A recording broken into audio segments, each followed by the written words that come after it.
जी नाज़रीन, कंबर खां अवां खे रिपोर्टर ख़ालिद हुसैन चांडियो जी रिपोर्ट जी ख़बर ॾींदा हलूं त कंबर शहर अंदरि सियासी मज़हबी रवादारी बाबति शहरी एक्शन कमेटी जी सॾ ते APC शहीद बेनज़ीर भुट्टो ऑडिटोरियम हॉल कंबर में कोठाई वई, जंहिं में मुख़्तलिफ़ सियासी समाजी तंज़ीम जे अॻवान शिरकत कई। उन मौक़े ते कामरेड नज़ीर हुसैन तुनी, हाफ़िज़ मोहम्मद अज़ीर,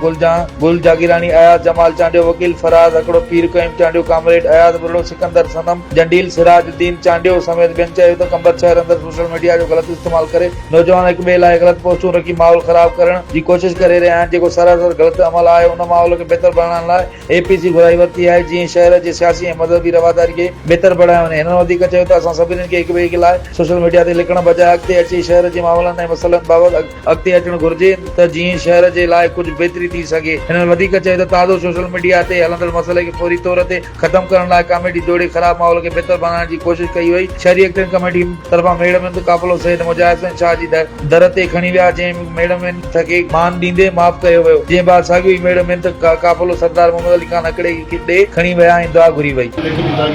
रुको हक़ीक़त इहा आहे त रुको असां अॼु इन जे लाइ न वेठा आहियूं त असांजी खाली मुजाहिद शहंशाह, पर जेके बि शहर जे अंदरि मोबाइल आहे उहे सभु एहतियात बरतनि हिक ॿिए जो। ऐं उन में बि वॾी ॻाल्हि आहे त जेकॾहिं को का ग़लती थी वञे, तकड़ी मोर्च रद्द करे वञे, त मां सम्झां थो उन खां वधीक को मसइले जो हल कोन्हे।